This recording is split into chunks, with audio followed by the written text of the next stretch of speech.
मुल्तान शरीफ का एक वाकया सुनिए। अल्लाह अल्लाह अल्लाह अल्लाह। एक हकीम अपना मतलब लगाते थे, हकीम थे, डॉक्टर हकीम, एक हिकमत इलाज है। तो फारिग होकर वो घर चले गए, खाना वाना खाया और कुछ रात के मामूलात थे वो निपटाए, सो गए। अचानक पेट में दर्द शुरू हुआ। इसी पेट में दर्द शुरू हुआ, बैठ गए, पेट पकड़ के बैठे। दर्द बढ़ रहा है, बढ़ रहा है, बढ़ रहा है, बढ़ रहा है।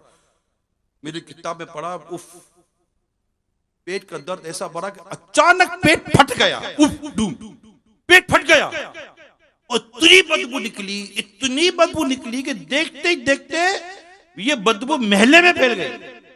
लोग तंग आ गए। खानदान रिश्तेदारों ने म्युनिसिपल कॉर्पोरेशन वालों को बुला लिया। भाई क्या करें, ये तो बदबू से हालत बुरी हो गई है।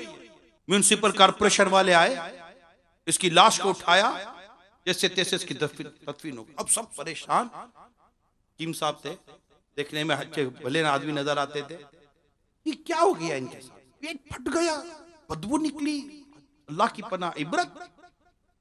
पता चला कि ये हकीम तो थे, मतलब तो चलाते थे, मगर सूद पर पैसे खाते थे, सूद का कारोबार।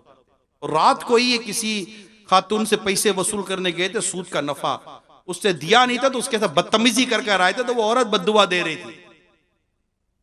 आखिरकार सूद के कारोबार ने इस शख्स को जो मौत दी है, अल्लाह की पनाह, या अल्लाह हमें ईमान और आफियत तो मीठे मदीने में शहादत की मौत अता फरमाना।